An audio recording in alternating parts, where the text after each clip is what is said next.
Bonjour à tous et bienvenue dans cette vidéo ici Hiroshi Crypto et je me réjouis de vous retrouver aujourd'hui pour parler crypto-monnaie. On va décrypter ce qui s'est passé sur le marché et également sur la hype des runs protocol. Et dans cette vidéo, sans être votre conseiller financier, je vais vous donner deux, trois tuyaux concernant les runs protocol parce que voilà, il y a eu le mint et il y a l'après-mint et l'après-mint. Et par expérience, grâce à ce qui s'est passé avec les Ordinals, je vais vous dire exactement le scénario de ce qui va se passer. Donc, mettez un gros pouce bleu, abonnez-vous, rejoignez-moi sur Twitter. Voilà, on vous parle également des mints et des runs là sur Twitter et également sur Telegram. Le jour du halving, au moment du halving, je vais vous donner exactement le process pour pouvoir minter des runs pour ceux que ça intéresse.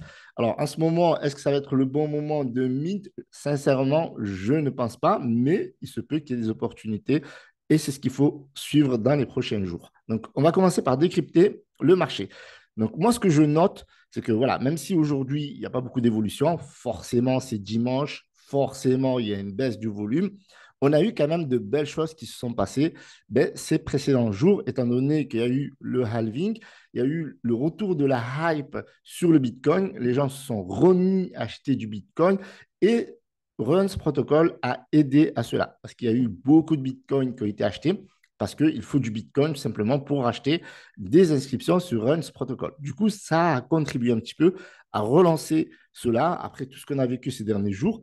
L'inflation qui continue, les taux d'intérêt qui continuent à être élevés, la crise au Moyen-Orient, donc problème macroéconomique, problème géopolitique, et donc forcément, ça n'aide pas les marchés financiers.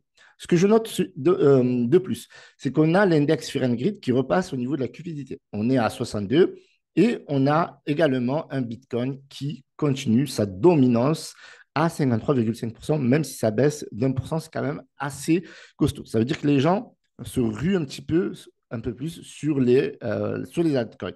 Donc, il y a pas mal d'altcoins à surveiller. On a du Sol qui a retrouvé les 150 dollars aujourd'hui avant de connaître une petite baisse. On a le BNB aussi qui est pas loin de chercher les 600 dollars, l'Ether à 3155 dollars.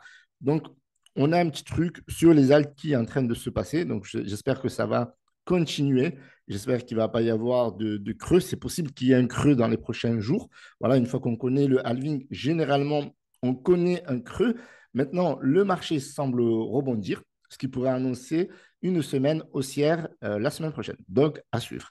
On va se retrouver sur le marché des inscriptions. D'accord? Donc là, on est vraiment sur le marché des inscriptions. On voit que le marché des inscriptions par rapport à ma vidéo précédente, alors juste avant le halving et juste avant le protocole sur Runs, eh bien, on a une légère hausse sur le marché des inscriptions. Donc là, on est à 2,4 milliards et on était autour des 2,3 milliards. Ce n'est pas une très forte hausse, mais on a quand même une hausse et on a pas mal de mêmes coins qui ont explosé. On a Multibit qui a pris une hausse, vous voyez, je vous en ai parlé précédemment, voilà, je vous en ai parlé également de ma dernière vidéo.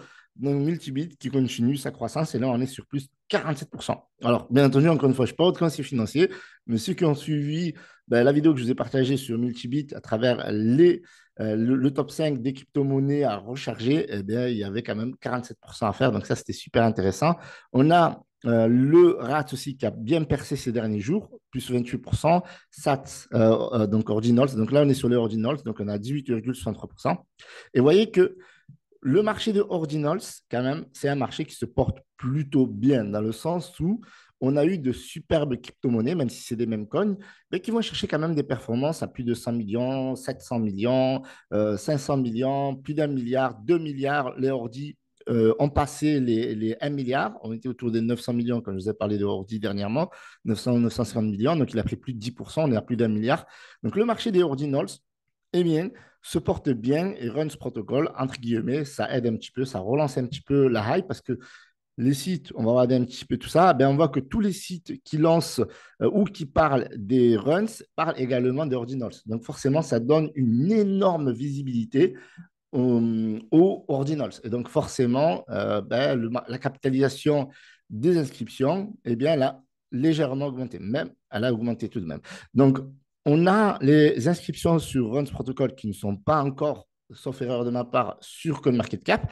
Mais vous allez voir qu'on a quand même de belles capitalisations. C'est ce qu'on va voir dans cette vidéo.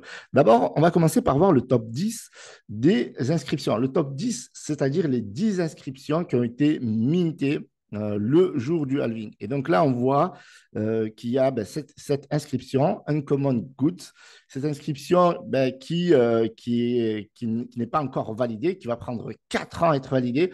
Donc, c'est vraiment pas le moment d'investir cela. Alors, je ne sais pas pourquoi ils ont fait ça. Donc, ça, c'est sa première inscription qui sera mintée, enfin, qu'on peut minter, mais qui sera disponible que dans 4 ans. Donc, l'intérêt de ça, je ne comprends pas. Puis après, il y a eu cette inscription-là. C'est la première inscription qui a été quasiment full à 99,02%. Je ne sais pas si on peut en avoir.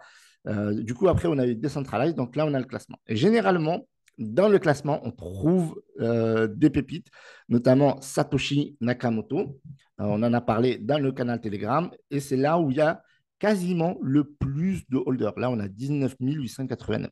Donc, si les runs vous intéressent, eh bien, sachez que les runs où il y a pas mal d'holders sont, entre guillemets, potentiellement des pépites, comme même Economics, 3500 holders. On a les RSIC aussi, c'est pas mal, 13 165 holders. Et voilà, on a donc ces trois-là qui peuvent être vraiment des pépites. Et puis après, il y en a plein d'autres, donc ça, il faudra chercher. Pour ceux qui s'intéressent, eh bien, il faut avoir un wallet Bitcoin. OK. Et à partir de là, vous envoyez depuis votre exchange préféré des bitcoins vers votre wallet. Et à partir de là, ben, vous choisissez votre ticker et vous pouvez mint. Mais faites attention parce qu'à ce moment, il y a des frais qui sont plutôt élevés. D'ailleurs, l'une des plus grosses critiques qui est ressortie en ce moment, c'est les frais de mint qui sont ultra élevés, qui font rappeler l'Ether à certains moments où on devait mint des NFT où ça coûtait super cher. Donc, des fois, par exemple, pour minter 300 dollars de tokens, clairement, ou d'inscription, eh bien, il fallait payer 300 dollars. Et donc, il y a beaucoup de personnes qui se sont plaintes, étant donné que Runs Protocol était censé corriger le problème des ordinals. On avait connu ce problème avec les ordinals. Quand on voulait minter des ordinals, eh bien, on avait des frais qui étaient élevés et Runs Protocol était censé corriger cela.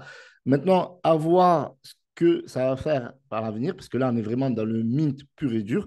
Maintenant, on parle plus dans le côté des transactions, c'est-à-dire acheter les inscriptions, est-ce que les frais vont être élevés, etc., etc. Donc, est-ce qu'il va y avoir des coûts des coûts de transaction faibles et des transactions rapides. Donc, si vous voulez suivre les runs, ben, je vous mets tous les sites dans la description ou alors vous les retrouvez. Et voilà, vous les retrouvez dans mon canal Telegram. Vous avez tous les sites. Vous avez ces sites qui sont les plus complets, luminex.io. Vous avez aussi un Runs Market Cap que vous retrouvez sur mon canal Telegram. Vous avez Run Alpha, voilà, qui classe les runs, qui vous parle des capitalisations, etc. Vous avez pas mal d'informations sur les projets et vous avez également Unisat. Unisat, c'est vraiment intéressant parce que là, maintenant, une fois qu'ils sont mint, bien, on peut les acheter sur Unisat, entre autres. Donc là, on a du Satoshi Nakamoto qui a bien augmenté. Ça veut dire que si vous avez acheté du Satoshi Nakamoto, ben, vous avez fait un bon multiple d'entrée de jeu et ça a été un truc de ouf. Maintenant, est-ce que je vous recommande, moi je ne suis pas votre conseiller financier, sincèrement, donc moi je ne vais pas vous dire que c'est un bon plan d'acheter du Satoshi Nakamoto. En tout cas, ça l'a été au mint, d'accord? Comme d'autres tokens, on va le voir ici, ça l'a été intéressant. Maintenant, regardez, ça vaut 6 dollars, donc ça a encore pris de la valeur. Après, ça dépend des packs. Là, on a des packs à 1900, donc 1900, ça fait quoi? Ça fait 2100, il y a 21 millions d'inscriptions, donc ça fait presque 1% pour 10 000 dollars. Donc, c'est assez conséquent, sachant que là, ça a pris de la valeur pour certains packs, mais j'ai constaté que c'était en train de corriger un petit peu. Donc, on va le voir ici. Vous allez voir que le meilleur moment, forcément, pour acheter ces inscriptions, c'était au Mint. Maintenant, ça corrige un petit peu. Maintenant, Satoshi Nakamoto se porte bien, parce que tout à l'heure, c'était même à 5,85 $. Là, c'est monté même à 6 dollars selon les lots, bien entendu. On a le RSIC, on a les trois qui sont pas mal, Wanko, Manko Runs. Alors, on a 348% de hausse. Là, le RSIC, ça a pas mal corrigé. Le Satoshi Nakamoto, qui est number one, on est à 10,95% de baisse, mais dans l'ensemble, on est aussi. Puis vous avez les autres, Ticker Alza, vous avez vu, ça avait bien pump. Au moment du mint, c'était pas cher, puis il y avait les frais de transaction qui étaient chers. Après le mint, ça se vendait super bien. Et puis après, forcément, il y a la correction. Donc voilà. Donc, je ne saurais pas vous dire si c'est un bon moment pour acheter des runs. Alors, je dis ça, bien entendu, pour vous éviter de faire une connerie. Je pense même que ce n'est pas une bonne idée, sincèrement, d'acheter des runs maintenant. D'accord. Alors, ce qui est bien avec Unisat, c'est qu'on peut bien voir l'évolution. Donc, n'hésitez pas à checker tout ça. Donc, maintenant, je vais vous dire ce qui s'est passé avec les ordinals pour que vous puissiez vous faire une idée de l'opportunité des runs, bien entendu.